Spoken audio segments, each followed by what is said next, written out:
Disclaimer: este audiolibro está sujeto a posible censura por copyright, ya que los derechos de autor de esta gran saga pertenecen a J. K. Rowling, quien ahora se ha convertido en quienes ustedes ya saben por sus lamentables opiniones públicas, y Warner Bros., quien tiene la licencia para cualquier producto que surja a partir de esta historia. Aún así, vamos a intentar leerla todos juntos. El señor y la señora Dursley, que vivían en el número 4 de Private Drive, estaban orgullosos de decir que eran muy normales, afortunadamente. Eran las últimas personas que se esperaría encontrar relacionadas con algo extraño o misterioso, porque no estaban para tales tonterías.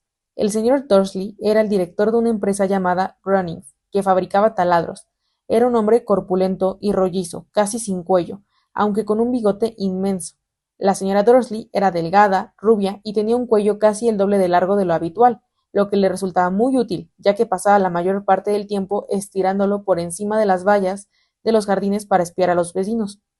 Los Dursley tenían un hijo pequeño llamado Dudley, y para ellos no había un niño mejor que él. Los Dursley tenían todo lo que querían, pero también guardaban un secreto, y su mayor temor era que lo descubriesen. No habrían soportado que se supiera lo de los Potter. La señora Potter era hermana de la señora Dursley, pero no se veían desde hacía años. Tanto era así que la señora Dursley fingía que no tenía hermana, porque su hermana y su marido, un completo inútil, eran lo opuesto a los Dursley que se pudiera imaginar. Los Dursley se estremecían al pensar qué dirían los vecinos si los Potter apareciesen por la acera. Sabían que los Potter también tenían un hijo pequeño, pero nunca lo habían visto. El niño era otra buena razón para mantener alejados a los Potter. No querían que Dudley se juntara con un niño como aquel. Cuando el señor y la señora Dursley se despertaron el sombrío y gris martes en el que nuestra historia comienza, no había nada en aquel cielo nublado que sugiriera los acontecimientos extraños y misteriosos que poco después tendrían lugar en toda la región. El señor Dursley canturreaba mientras se ponía su corbata más sosa para ir al trabajo, y la señora Dursley parloteaba alegremente mientras instalaba al ruidoso Dudley en la trona. Ninguno vio el gran búho pardo que pasaba volando por la ventana. A las 8:30, el señor Dursley cogió su maletín, besó a la señora Dursley en la mejilla y trató de despedirse de Dudley con un beso, aunque no pudo, ya que el niño tenía un berrinche y estaba arrojando los cereales contra las paredes. Diablito, pensó entre dientes el señor Dursley, mientras salía de la casa. Se metió en su auto y se alejó del número 4. Al llegar a la esquina, percibió el primer indicio de que sucedía algo raro. Un gato estaba mirando un mapa de la ciudad. Durante un segundo, el señor Dursley no se dio cuenta de lo que había visto, pero luego volvió la cabeza para mirar otra vez. Sí había un gato atigrado en la esquina de Private Drive, pero no se veía ningún mapa. ¿En qué había estado pensando? Debe haber sido una ilusión óptica. El señor Dursley parpadeó y contempló al gato. Este le devolvió la mirada. Mientras el señor Dursley daba la vuelta a la esquina y subía por la calle, observó al gato por el espejo retrovisor. En aquel momento el felino estaba leyendo el rótulo que decía Private Drive. No podía ser. Los gatos no saben leer los rótulos ni los mapas. El señor Dursley negó con la cabeza y alejó al gato de sus pensamientos. Mientras iba a la ciudad en auto, no pensó más que en un gran pedido de taladros que esperaba conseguir aquel día. Pero en las afueras ocurrió algo que apartó los taladros de su mente. Mientras esperaba en el habitual embotellamiento matutino, no pudo dejar de advertir una gran cantidad de gente vestida de forma extraña, individuos con capa. El señor Dursley no soportaba a la gente que llevaba ropa ridícula. Ah, los conjuntos que llevaban los jóvenes. Supuso que debía de ser una moda nueva. Tamborileó con los dedos sobre el volante y su mirada se posó en unos extraños que estaban cerca de él. Cuchicheaban entre sí, muy excitados. El señor Dursley se enfureció al darse cuenta de que los dos desconocidos no eran jóvenes, si hasta uno era incluso mayor que él, y vestía una capa verde esmeralda. ¡Qué valor! Pero entonces se le ocurrió que debía ser alguna tontería publicitaria. Era evidente que aquella gente hacía una colecta para algo. Sí, tenía que ser eso. El tráfico avanzó, y unos minutos más tarde el señor Dursley llegó al parqueadero de los Groning, pensando nuevamente en los taladros. El señor Dursley siempre se sentaba de espaldas a la ventana, en su oficina del noveno piso. Si no lo hubieran hecho así, aquella mañana le habría costado concentrarse en los taladros. No vio los búhos que volaban en pleno día, aunque en la calle sí que los veían, y los señalaban con la boca abierta, mientras las aves desfilaban una tras otra. La mayoría de aquellas personas no había visto un búho ni siquiera de noche. Sin embargo, el señor Dursley tuvo una mañana completamente normal, sin búhos. Gritó a 5 personas, hizo llamadas telefónicas importantes y volvió a gritar. Estuvo de muy buen humor hasta la hora de la comida, cuando decidió estirar las piernas y dirigirse a la panadería que estaba en la acera de frente. Había olvidado a la gente con capa, hasta que pasó cerca de un grupo que estaba al lado de la panadería. Al pasar los miró enfadado. No sabía por qué, pero lo ponía nervioso. Aquel grupo también susurraba con agitación y no llevaba ni una moneda. Cuando regresaba con una rosquilla gigante en una bolsa de papel, alcanzó a oír unas pocas palabras de su conversación. Los Potter, eso es lo que he oído. Sí, su hijo Harry. El señor Dursley se quedó petrificado. El temor lo invadió. Volvió la cabeza hacia los que murmuraban como si quisiera decirles algo, pero se contuvo. Se apresuró a cruzar la calle y echó a correr hasta su oficina. Dijo a gritos a su secretaria que no quería que lo molestaran. Cogió el teléfono y cuando casi había terminado de marcar los números de su casa, cambió de idea. Dejó el aparato y se peinó el bigote mientras pensaba. No estaba comportándose como un estúpido. Potter no era un apellido tan especial. Estaba seguro de que había muchísimas personas que se llamaban Potter y que tenían un hijo llamado Harry, y pensándolo mejor, ni siquiera estaba seguro de que su sobrino se llamara Harry. Nunca había visto al niño, a lo mejor se llamaba Harvey o Harold. No valía la pena preocupar a la señora Dursley. Siempre se transformaba mucho ante cualquier mención de su hermana, y no podía reprochárselo, si él hubiera tenido una hermana así, pero de todos modos, aquella gente con capa. Aquella tarde le costó concentrarse en los taladros, y cuando dejó el edificio a las 5 en punto, estaba todavía tan preocupado que sin querer chocó con un hombre que estaba en la puerta. Perdón, gruñó, mientras el diminuto viejito se tambaleaba y casi se caía al suelo. Segundos después, el señor Dursley se dio cuenta de que el hombre llevaba una capa violeta. No parecía disgustado por el empujón, al contrario, su rostro se iluminó con una amplia sonrisa, mientras decía con una voz tan chillona que llamaba la atención de los que pasaban. No se disculpe, mi querido señor, porque hoy nada puede molestarme. Hay que alegrarse porque quien usted sabe finalmente se ha ido. Hasta los muggles como usted deberían celebrar este feliz día. Y el anciano abrazó al señor Dursley y se alejó. El señor Dursley se quedó completamente helado. Lo había abrazado un desconocido, y por si fuera poco, lo había llamado muggle, fuera lo que fuese aquello. Estaba desconcertado. Se apresuró a subir a su auto y a dirigirse hacia su casa, deseando que todo fueran imaginaciones suyas, algo que nunca había deseado antes, porque no aprobaba la imaginación. Cuando entró en el camino del número 4, lo primero que vio, y eso no mejoró su humor, fue al gato atigrado que se había encontrado por la mañana. En aquel momento estaba sentado en el muro de su jardín. Estaba seguro de que era el mismo, pues tenía unas líneas idénticas alrededor de los ojos. Fuera, dijo el señor Dursley en voz alta. El gato no se movió, solo le dirigió una mirada severa. El señor Dursley se preguntó si aquella era una conducta normal en un gato. Trató de calmarse y entró en la casa. Todavía seguía decidido a no decirle nada a su esposa. La señora Dursley había tenido un día bueno y normal. Mientras comían, le informó de los problemas de la vecina con su hija, y le contó que Dudley había aprendido una nueva frase. No lo haré. El señor Dursley trató de comportarse con normalidad. Una vez que acostaron a Dudley, fue a la sala a tiempo para ver el noticiero de la noche. Y por último, observadores de pájaros de todas partes han informado que hoy los búhos del país han presentado una conducta poco habitual. Pese a que los búhos normalmente cazan durante la noche y es muy difícil verlos a la luz del día, se han producido cientos de avisos sobre el vuelo de estas aves en todas direcciones, desde la salida del sol. Los expertos son incapaces de explicar el motivo por el que los búhos han cambiado sus horarios del sueño. El locutor se permitió una mueca irónica. Muy misterioso. Y ahora de nuevo con Jim McGuffin y el pronóstico del tiempo. ¿Habrá más lluvias de búhos esta noche, Jim? Bueno, Ted, dijo el meteorólogo, eso no lo sé, pero no solo los búhos han mostrado hoy una actitud extraña. Televidentes de lugares tan apartados como Kent, Yorkshire y Dundee han telefoneado para decirme que en lugar de la lluvia que prometí ayer, ha caído un chaparrón de estrellas fugaces. Tal vez la gente ha comenzado a celebrar antes de tiempo la noche de las hogueras. Es la semana que viene, señores, pero puedo prometerles una noche lluviosa para hoy. El señor Dursley se quedó congelado en su sillón. Estrellas fugaces por toda Gran Bretaña, búhos volando a la luz del día, y aquel rumor, aquel cuchicheo sobre los Potter. La señora Dursley entró en el comedor con 2 tazas de té. Aquello no iba bien. Tenía que decirle algo a su esposa. Se aclaró la garganta con nerviosismo. Petunia, querida, ¿has sabido últimamente algo de tu hermana? Como había esperado, la señora Dursley pareció molesta y enfadada. Después de todo, normalmente fingían que ella no tenía hermana. No, respondió en tono cortante. ¿Por qué? Hay cosas muy extrañas en las noticias, masculló el señor Dursley. Búhos, estrellas fugaces, y hoy había en la ciudad una cantidad de gente con aspecto raro. ¿Y qué? Interrumpió bruscamente la señora Dursley. Bueno, he pensado, quizá, que podría tener algo que ver con, ya sabes, su grupo. La señora Dursley bebió su té con los labios fruncidos. El señor Dursley se preguntó si se atrevería a decirle que había oído el apellido Potter. No, no se atrevería. En lugar de eso, dijo tratando de parecer despreocupado. El hijo de ellos debe tener la edad de Dudley, ¿no? Eso creo, respondió la señora Dursley con rigidez. ¿Y cómo se llamaba? Howard, ¿no?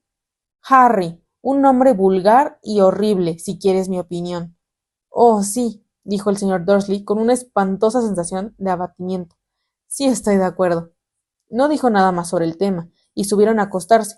Mientras la señora Dursley estaba en el cuarto de baño, el señor Dursley se acercó lentamente hasta la ventana del dormitorio y escudriñó el jardín delantero. El gato todavía estaba allí, miraba con atención hacia Private Drive como si estuviera esperando algo. ¿Se estaba imaginando cosas? ¿O podría todo aquello tener algo que ver con los Potter? Si fuera así, si se descubría que ellos eran parientes de unos... Bueno, creía que no podría soportarlo. Los Dursley se fueron a la cama. La señora Dursley se quedó dormida rápidamente, pero el señor Dursley permaneció despierto, con todo aquello dando vueltas por su mente. Su último y consolador pensamiento antes de quedarse dormido fue que, aunque los Potter estuvieran implicados en los sucesos, no había razón para que se acercaran a él y a la señora Dursley. Los Potter sabían muy bien lo que él y Petunia pensaban de ellos, y de los de su clase. No veía cómo a él y a Petunia podrían mezclarlos en cualquier cosa que estuviera pensando. Bostezó y se dio la vuelta. No, no podría afectarlos a ellos. Qué equivocado estaba. El señor Dursley cayó en un sueño intranquilo, pero el gato, que estaba sentado en la pared del jardín, no mostraba señales de adormecerse. Estaba tan inmóvil como una estatua con los ojos fijos sin pestañear en la esquina de Private Drive. Apenas tembló cuando se cerró la puerta de un auto en la calle de al lado, ni cuando dos búhos volaron sobre su cabeza. La verdad es que el gato no se movió hasta la medianoche. Un hombre apareció en la esquina que el gato había estado observando, y lo hizo tan súbita y silenciosamente que podría pensar que había surgido de la tierra. La cola del gato se agitó y sus ojos se entrecerraron. En Private Drive nunca se había visto un hombre así. Era alto, delgado y muy anciano, a juzgar por su pelo y barba plateadas, tan largos que habrían podido sujetarlos con el cinturón. Llevaba una túnica larga, una capa color púrpura que barría el suelo, y botas con tacón alto y hebillas. Sus ojos azules eran claros, brillantes, y centellaban detrás de unas gafas de cristales de media luna, y su nariz era muy larga y torcida, como si se lo hubieran fracturado alguna vez. Su nombre era Albus Dumbledore. Albus Dumbledore no parecía darse cuenta de que había llegado a una calle en donde todo lo suyo, desde su nombre hasta sus botas, era mal recibido. Estaba muy ocupado revolviendo en su capa, buscando algo, pero pareció darse cuenta de que lo observaban, porque de pronto miró al gato que todavía lo contemplaba con fijeza desde la otra punta de la calle. Por alguna razón, ver al gato pareció divertirlo. Rió entre dientes y murmuró: debería haberlo sabido. Encontró en su bolsillo interior lo que estaba buscando. Parecía un encendedor de plata. Lo abrió, lo sostuvo alto en el aire y lo encendió. La luz más cercana de la calle se apagó con un leve estallido. Lo encendió otra vez y la siguiente farola quedó a oscuras. 12 veces hizo funcionar el apagador hasta que las únicas luces que quedaron en toda la calle fueron dos puntitos lejanos, los ojos del gato que lo observaba. Si alguien hubiera mirado por la ventana en aquel momento, aunque fuera la señora Dursley con sus ojos como cuentas, pequeños y brillantes, no habría podido ver lo que sucedía en la calle. Dumbledore volvió a guardar el apagador dentro de su capa y fue hacia el número 4 de la calle, donde se sentó en el muro cerca del gato. No lo miró, pero después de un momento le dirigió la palabra. Me alegro de verla aquí, profesora McGonagall. Se dio la vuelta para sonreír al gato, pero éste había desaparecido. En su lugar le dirigía la sonrisa a una mujer de aspecto severo que llevaba gafas de montura cuadrada, idénticas a las líneas que había alrededor de los ojos del gato. La mujer también llevaba una capa de color esmeralda. Su cabello negro estaba recogido en un moño. Parecía claramente disgustada. ¿Cómo has sabido que era yo? Preguntó. Mi querida profesora, nunca he visto un gato tan tieso. Usted también estaría tieso si llevara todo el día sentado sobre un muro de ladrillo, respondió la profesora McGonagall. ¿Todo el día? ¿Cuándo podría haber estado de fiesta? Debo haber pasado por una docena de celebraciones y fiestas en mi camino hasta aquí. La profesora McGonagall resopló enfadada. Oh, sí, todos estaban de fiesta, de acuerdo, dijo con impaciencia. Yo creía que serían un poquito más prudentes, pero no, hasta los muggles se han dado cuenta de que algo sucede. Ha salido en las noticias. Torció la cabeza, en dirección a la ventana de la oscura sala de los Dursley. Lo he oído. Bandadas de búhos, estrellas fugaces. Bueno, no son totalmente estúpidos. Tenían que darse cuenta de algo. Estrellas fugaces cayen en Kent. Seguro que ha sido de Galus Deagle. Nunca ha tenido mucho sentido común. No puedo reprochárselo, dijo Dumbledore con tono afable. Hemos tenido tan poco que celebrar durante 11 años. Ya lo sé, respondió irritada la profesora McGonagall. Pero esa no es una razón para perder la cabeza. La gente se ha vuelto completamente descuidada. Sale a la calle a plena luz del día, ni siquiera se pone la ropa de los muggles, intercambia rumores. Lanzó una mirada cortante y de soslayo hacia Dumbledore, como si esperara que éste le contestara algo, pero como no lo hizo, continuó hablando. Sería extraordinario que el mismo día en que quien usted sabe parece haber desaparecido el fin, los muggles lo descubran todo sobre nosotros, porque realmente se ha ido, ¿no, Dumbledore? Eso es lo que parece, dijo Dumbledore. Tenemos mucho que agradecer. ¿Le gustaría tomar un caramelo de limón? ¿Un qué? Un caramelo de limón. Es una clase de dulces de los muggles que me gusta mucho. No, muchas gracias, respondió con frialdad la profesora McGonagall, como si considerara que aquel no era un momento apropiado para caramelos. Como le decía, aunque quien usted sabe se haya ido, mi querida profesora, estoy seguro de que una persona sensata como usted puede llamarlo por su nombre, ¿verdad? Toda esa tontería de quien usted sabe. Durante 11 años he intentado persuadir a la gente para que lo llamara por su verdadero nombre, Voldemort. La profesora McGonagall se echó hacia atrás con temor, pero Dumbledore, ocupado en desenvolver los caramelos de limón, pareció no darse cuenta. Todo resultará muy confuso si seguimos diciendo quien usted sabe. Nunca he encontrado ningún motivo para temer pronunciar el nombre de Voldemort. Sé que usted no tiene problema, observó la profesora McGonagall entre la exasperación y la admiración. Pero usted es diferente. Todos saben que usted es el único al que quien usted, Voldemort, temía.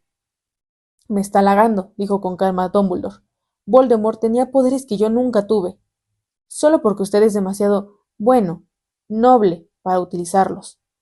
Menos mal que está oscuro. No me ruborizaba tanto desde que la señora Pomfrey me dijo que le gustaban mis nuevas orejeras. La profesora McGonagall le lanzó una mirada dura antes de hablar. Los búhos no son nada comparados con los rumores que corren por ahí. ¿Sabe lo que todos dicen sobre la forma en que desapareció? ¿Sobre lo que finalmente lo detuvo? Parecía que la profesora McGonagall había llegado al punto que más deseosa estaba por discutir. La verdadera razón por la que había esperado todo el día en una fría tapia, pues, ni como gato ni como mujer había mirado nunca a Dumbledore con tanta intensidad como lo hacía en aquel momento. Era evidente que fuera lo que fuese, aquello que todos decían, no iba a creerlo hasta que Dumbledore le dijera que era verdad. Dumbledore, sin embargo, estaba eligiendo otro caramelo y no le respondió. Lo que están diciendo, insistió, es que la pasada noche Voldemort apareció en Godric's Hollow. Iba a buscar a los Potter. El rumor es que Lily y James Potter que están muertos. Dumbledore inclinó la cabeza. La profesora McGonagall se quedó boquiabierta. Lily y James, no puedo creerlo, no quiero creerlo. Oh, Albus. Dumbledore se acercó y le dio una palmadita en la espalda. Lo sé, dijo con tristeza. A la profesora McGonagall le temblaba la voz cuando continuó. Eso no es todo. Dicen que quiso matar al hijo de los Potter, a Harry, pero no pudo matar a ese niño. Nadie sabe por qué ni cómo, pero dicen que como no pudo matarlo, el poder de Voldemort se rompió y que esa es la razón por la que se ha ido. Dumbledore asintió con la cabeza apesadumbrado. ¿Es verdad? Tartamudeó la profesora McGonagall. Después de todo lo que hizo, de toda la gente que mató, ¿no pudo matar a un niño? Es asombroso, entre todas las cosas que podrían detenerlo. Pero, ¿cómo sobrevivió Harry en nombre del cielo? Solamente podemos hacer conjeturas, dijo Dumbledore. Tal vez nunca lo sepamos.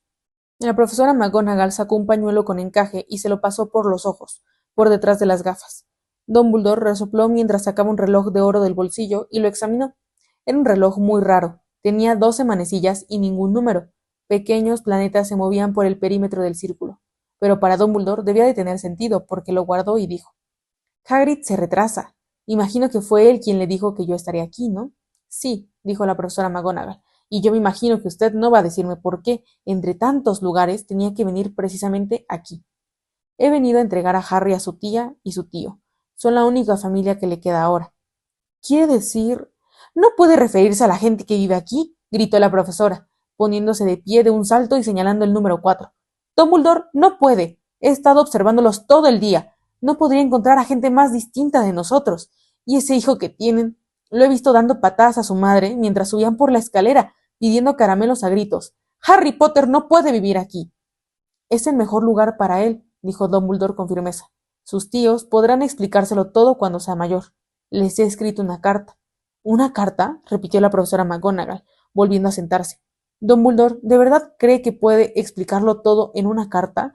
Esa gente jamás comprenderá a Harry. Será famoso, una leyenda. No me sorprendería que el día de hoy fuera conocido en el futuro como el día de Harry Potter. Escribirán libros sobre Harry. Todos los niños del mundo conocerán su nombre.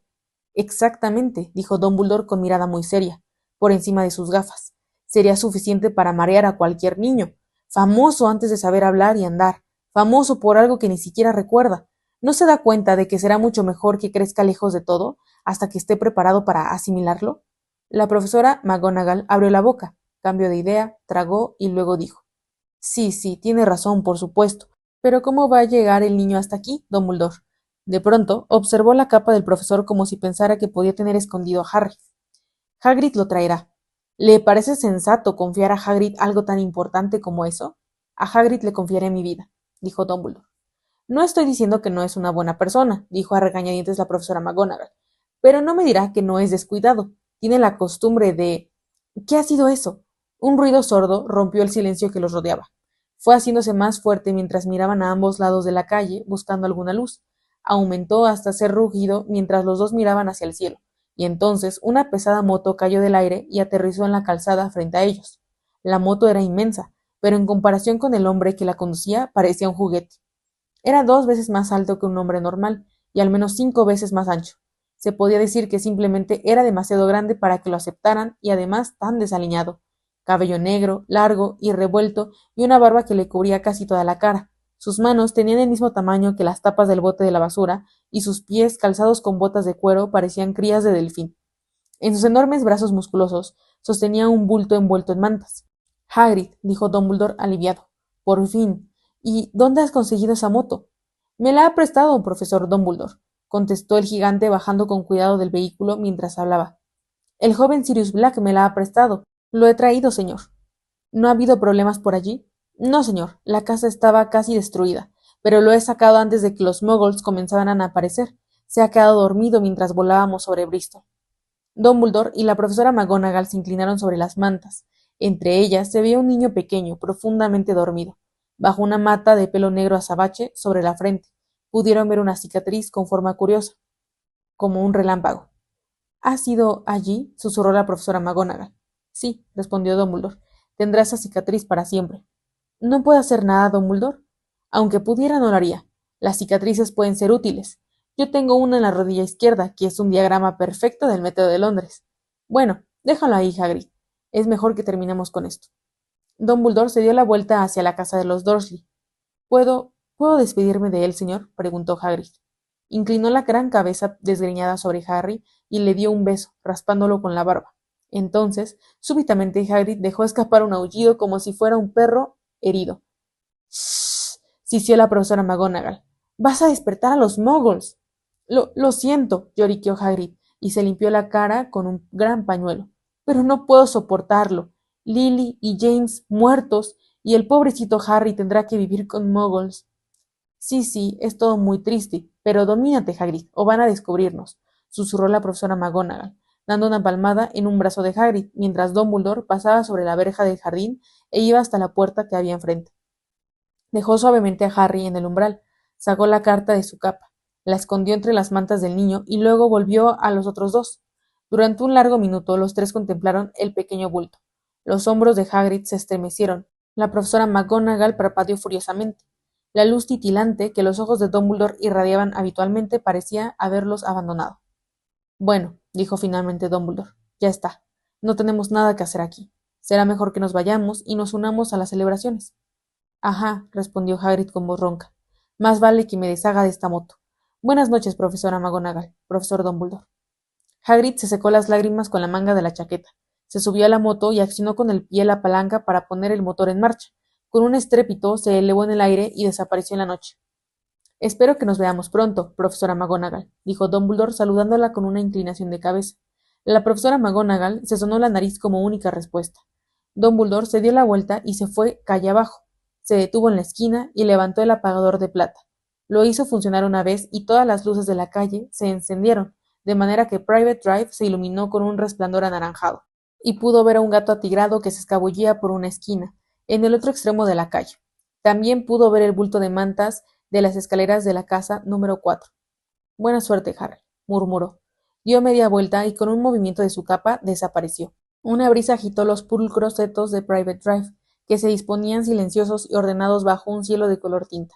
Aquel era el último lugar donde uno esperaría que ocurrieran cosas asombrosas. Harry Potter se dio la vuelta entre las mantas sin despertarse. Una mano pequeña se cerró sobre la carta y el niño siguió durmiendo, sin saber que era famoso, sin saber que al cabo de unas pocas horas lo despertaría el grito de la señora Dursley cuando abriera la puerta principal para sacar las botellas de leche, ni que iba a pasar las próximas semanas pinchado y pellizcado por su primo Dudley. No podía saber tampoco que, en aquel mismo momento, las personas que se reunían en secreto por todo el país estaban levantando sus copas y diciendo con voces quedas: por Harry Potter, el niño que sobrevivió.